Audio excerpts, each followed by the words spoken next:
Mesdames et messieurs, bonsoir. Vous êtes bien sûr 2EF TV. Voici les titres de ce jeudi 1er août 2019. La Namibie vient de se doter d'une centrale solaire capable d'alimenter au moins 70 000 foyers. Cette infrastructure devrait aider le pays à parvenir à l'autosuffisance énergétique. Un an après son élaboration, le projet de l'ouverture de l'Université franco-tunisienne pour l'Afrique et la Méditerranée voit le jour dans le cadre de la coopération académique entre Paris et Tunis. Les détails de l'intégration dans ce centre de formation par excellence en cours d'édition. China Yan'an Group va investir 200 milliards de francs CFA dans l'économie burkinabé sur une durée de 5 ans.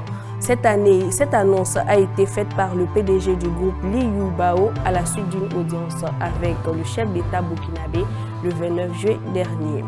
Le dossier entrepreneuriat de ce jour, nous faisons gros plan sur l'activité des vendeuses de pain condiment. Et n'oubliez pas que nous allons terminer ce journal avec notre tirage au sort.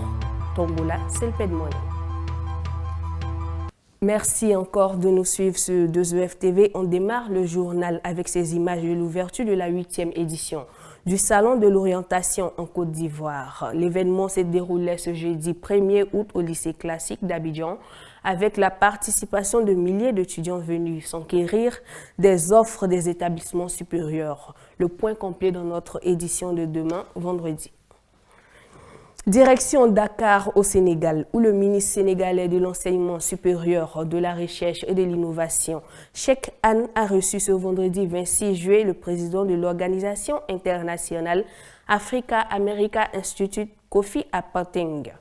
La conférence sur l'éducation en Afrique, c'est le sujet qui était au centre des échanges entre les deux hommes. 3 mois avant la tenue effective de l'événement, il s'agissait justement de procéder à l'examen des derniers détails liés à l'organisation de cette conférence que doit présider le chef d'État sénégalais, Macky Sall. Plus que 2 mois avant l'ouverture, le 1er octobre prochain, des cours de l'Université franco-tunisienne pour l'Afrique et la Méditerranée, un an après la formulation du projet lors d'une visite du chef de l'État français, Emmanuel Macron, à Tunis, l'UFTAM devient une réalité. L'institution se veut un hub régional de formation d'excellence avec des parcours professionnalisants pour les étudiants maghrébins et ceux d'Afrique subsaharienne. Les admissions au sein de cet établissement qui offre des formations co-construites par de grandes universités françaises et tunisiennes se font sur dépôt de dossiers de candidature. Les étudiants intéressés ont jusqu'au 15 septembre pour faire acte de candidature sur le site de l'université à l'adresse www.uftam.net. On referme l'actualité académique avec cet extrait de l'émission Complément de cours dans la filière ressources humaines et communication, et ce, à la veille de la clôture de la session 2019 du BTS en Côte d'Ivoire. Touré Swaliou, professeur en ressources humaines, était sur le plateau de Mobio Catherine. Regardez. Quelle attitude il faut avoir face à un sujet d'étude de cas? Bien, face à un sujet d'étude de cas, il faut donc garder son calme, son sang-froid, prendre le temps de parcourir l'ensemble du sujet, c'est-à-dire lire d'abord intégralement le test de base et les documents annexes, et ensuite procéder donc à un diagnostic véritable du test, paragraphe par paragraphe, en vue donc de déceler le ou les problèmes véritables rencontrés par l'entreprise pour pouvoir apporter les solutions donc appropriées. Pour apporter les solutions appropriées. Il ne faut pas se précipiter pour répondre aux questions sans avoir compris véritablement. Donc, le vrai sens de chaque question, savoir de quoi est-ce qu'on parle exactement. Exactement, très bien. Savoir exploiter à fond le test avant donc d'aller répondre aux questions. C'est très important. Donc, vous allez énumérer pour nos téléspectateurs chaque étape à passer avant de s'attaquer au sujet. Bien. Avant donc de s'attaquer à l'épreuve d'études des cas. Comme nous le disons souvent à nos apprenants en ressources humaines et communication, il faut dresser sur un brouillon, il faut dresser donc les différentes étapes de la méthodologie, depuis l'introduction jusqu'à la conclusion, en passant par l'analyse diagnostique, les stratégies, etc. Vous dressez donc intégralement la méthodologie de l'étude des cas sur le brouillon. Comme ça, vous avez devant vous, et cela évite donc d'intervertir les étapes, parce que c'est un enchaînement logique. Ensuite, vous dressez sur un autre brouillon ce que nous appelons dans le jargon le tableau de l'analyse diagnostique, analyse interne, analyse externe. Et lorsque vous avez donc ces deux tableaux, analyse interne, analyse externe, donc sur votre brouillon, vous allez commencer à exploiter donc le test, paragraphe par paragraphe, de telle sorte à réaliser donc de façon simultanée les deux types d'analyse, analyse interne et analyse brouillon. Et à chaque fois, donc, vous remplissez le brouillon en fonction donc des informations correspondant à tel ou tel facteur de l'analyse interne ou de l'analyse externe. Et quand vous arrivez à la fin du test, en un temps record, vous avez donc fini de faire votre diagnostic. Cela évite de procéder souvent comme on le constate avec certains candidats qui prennent un seul facteur. Si le test fait 5 pages, vont lire les 5 pages des tests pour chercher les informations concernant un seul facteur. Ainsi de suite. À cette allure-là, vous allez passer les 6 heures sans avoir terminé. Donc, il faut faire le travail au brouillon dans deux tableaux différents de façon simultanée. Et ça, c'est une méthode beaucoup plus efficace. Voilà. Les acteurs de la commande publique de Côte d'Ivoire sont en formation depuis ce lundi 29 juillet et ce jusqu'à 2 août afin d'accroître leur capacité en matière de validation des projets par la Banque ouest-africaine de développement. Cette formation, dispensée par l'institution bancaire elle-même, devrait permettre à ces experts de se familiariser avec les politiques et procédures visant à améliorer les taux de décaissement des projets financés. Notons qu'à la date du 31 décembre 2018, le niveau de financement de la Banque en Côte d'Ivoire dans les secteurs publics et privés s'élevait à 1,92 milliard de francs CFA. 200 milliards de francs CFA, c'est le niveau d'investissement que le groupe industriel chinois China Yuanhong Group compte injecter dans l'économie burkinabé sur les 5 prochaines années. C'est ce qu'a annoncé ce lundi 29 juillet le numéro 1 du groupe Liu Bao au terme d'une audience avec le président burkinabé, Roch-Marc Kaboré. Les domaines ciblés par ces investissements sont notamment ceux de l'agriculture, de la santé et la mine. L'un des projets phares de China Yuanhong Group au pays des hommes intègre reste indéniablement l'implantation d'une usine pharmaceutique. Relever les niveaux des dépenses publiques dans les domaines de l'éducation et de l'assistance aux PME, c'est le sens des accords de financement conclus entre la Banque mondiale et l'État guinéen ce lundi 29 juillet.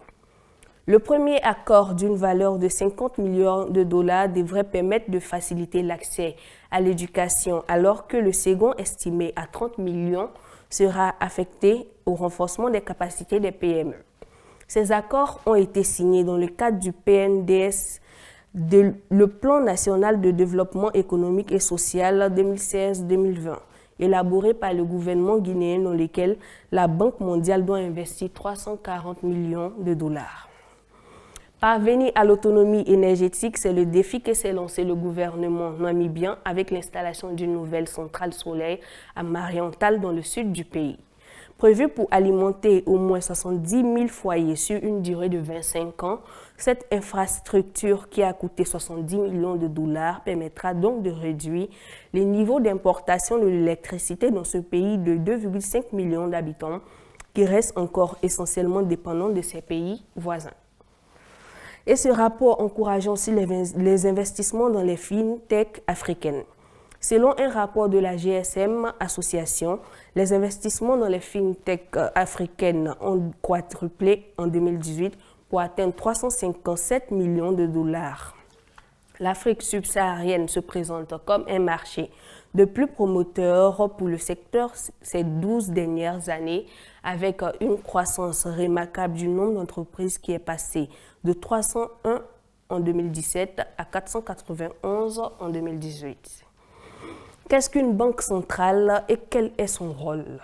Nos reporters sont allés recueillir la définition que proposent les Abidjanais suivant le micro-trottoir. Une banque centrale, selon moi, c'est une banque qui existe dans un pays, qui est une banque qui est impliquée dans un pays suffisamment, on veut comprendre quoi. Je crois qu'une banque centrale, c'est une banque des banques, c'est-à-dire une banque où sont logés les différents comptes des petites banques. Voilà. Je crois que c'est ça qu'on appelle une banque centrale. Bon, une banque centrale, elle représente toutes les banques, elle représente toutes les structures des banques. C'est-à-dire, elle est centrale, c'est elle qui est la banque générale. Parce que quand on dit quelque chose est central, elle est au centre de toutes les banques. Dans ce doc proposé par la rédaction et notre équipe technique, des éléments concrets sont apportés à ce sujet. On regarde.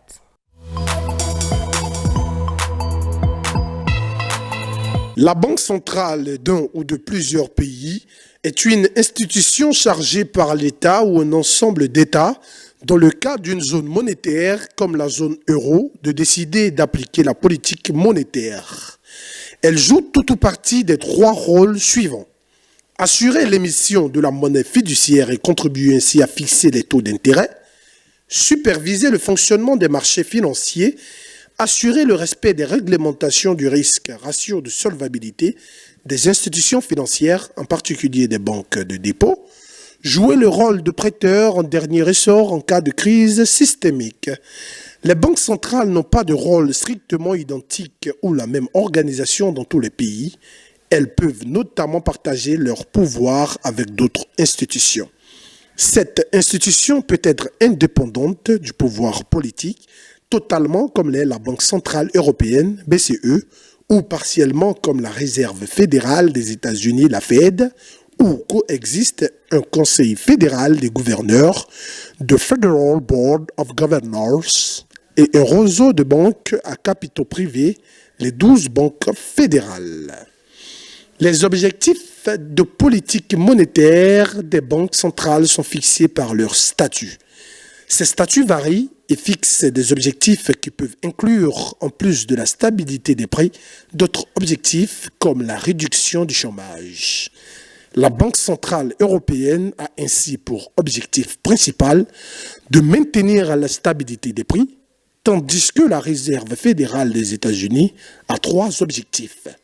Un taux d'emploi maximum, des prix stables et des taux d'intérêt à long terme peu élevés.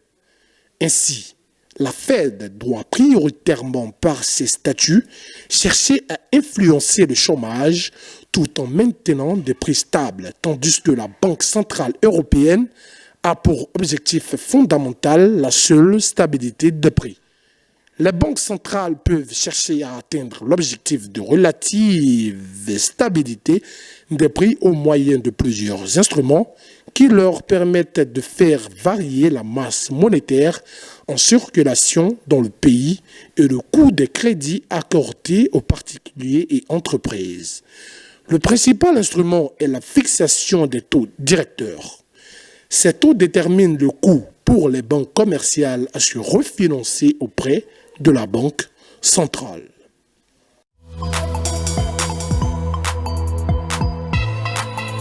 Regardons notre dossier entrepreneuriat. Journée en réussissant à se faire des revenus, malgré un contexte économique relativement précaire, marqué par un taux de pauvreté estimé à 47% selon la Banque mondiale, les populations ivoiriennes classées comme vulnérables développent une certaine résilience en initiant des activités génératrices de revenus. Adaptées à l'environnement économique ambiant. Dans ce quartier de la commune d'Abobo, situé dans la périphérie nord d'Abidjan, Mariam fait partie de ces nombreuses femmes qui se sont lancées dans la vente de pain aux condiments. Ancrée parmi les activités les plus en verve dans le microcosme entrepreneurial en Côte d'Ivoire, ce modèle de sandwich d'origine typiquement ivoirien est l'une des recettes les mieux répandues dans ce pays d'Afrique de l'Ouest, la plupart des populations y étant attachées depuis l'enfance. Pour Mariam, tout comme pour la majeure partie des femmes exerçant ce commerce, les horaires de travail sont assez segmentés. Il est en effet difficile de trouver ces aliments en fin de matinée, les commerçants démarrant la vente autour de 6 heures GMT pour ranger les étals au plus tard à l'heure du déjeuner. J'aime la cuisine et puis bon, c'est quelque chose qui me plaît bien. Puis je m'en sors très bien. Ça dépend, hein. Comme actuellement c'est les vacances, sinon en pleine rentrée comme ça, en tout cas, ça va très bien. Par jour, ça dépend, soit 60, 70. C'est donc une activité assez relaxe qui a pourtant pas mal d'exigences. Pour s'en sortir dans ce contexte hautement concurrentiel, les vendeuses de pain aux condiments, comme on les appelle ici, doivent prendre en compte un certain nombre de facteurs.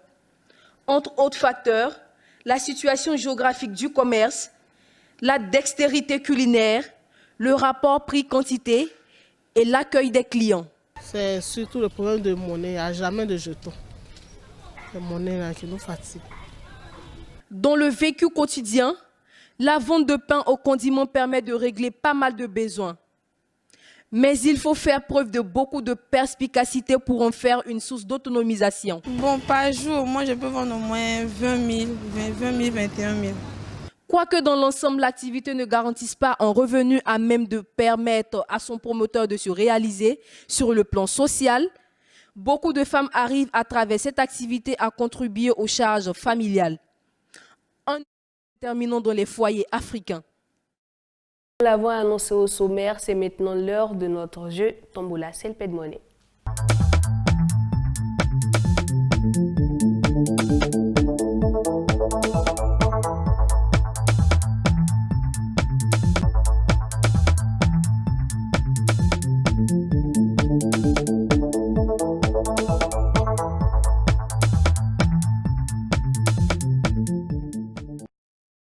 Regardons ensemble cette capsule qui nous explique le processus de ce jeu. Désormais, pour tous vos transferts d'argent, choisissez Selpe de monnaie. C'est la solution la plus simple et la plus avantageuse. Vous savez pourquoi? Tout simplement parce que ça marche avec tous les réseaux et en plus, c'est moins cher. Vous pouvez le vérifier vous-même par les grilles tarifaires. Avec Selpe de monnaie, votre argent sera payé quel que soit le montant et l'heure, grâce aux milliers d'agents agréés qui sont partout et les agents Selpe Finance qui sont dans les principales grandes villes de la Côte d'Ivoire. Vous voulez bénéficier de ces avantages? C'est simple. Installez rapidement l'application Selpe monnaie sur votre téléphone via Play Store ou App Store. Rendez-vous chez l'agent agréé ou dans une agence Selpe pour créer et recharger votre compte et envoyer de l'argent à qui vous voulez partout en Côte d'Ivoire, quel que soit son réseau. Ce n'est pas tout. Vous pouvez même gagner beaucoup d'argent grâce à la tombola Selpe monnaie. Ah oui, pour cela, gardez soigneusement le code tombola de la carte prépayée Selpe monnaie qui a permis de recharger votre compte ou votre numéro de transaction. Téléchargez gratuitement sur votre téléphone l'application de la Web TV 2EF TV sur Play Store ou App Store pour suivre le tirage au sort qui se fait chaque soir à 19 h sur cette télé. Votre numéro peut être tiré au sort et vous pouvez gagner gros. Selpe monnaie, c'est moins cher et ça marche avec tous les réseaux. Pour effectuer tous vos transferts d'argent, rendez-vous chez l'agent agréé Selpe ou dans l'agence Selpe la plus proche. Contact 22 41 55 85 ou la liste des agences et agents agréés sur www.selpefinance.com. Eh bien, le suspense dure sans plus tarder. Nous allons passer à notre tirage au sort du jour.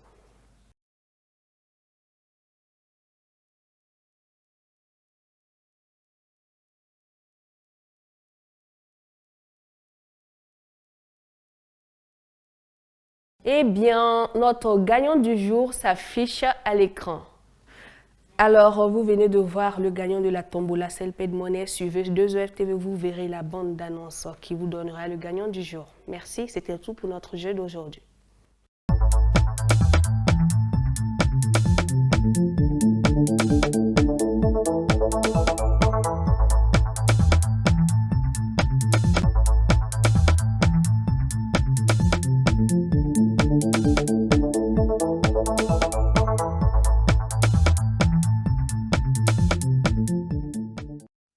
proposons à présent de regarder un bref aperçu des taux de conversion du franc CFA.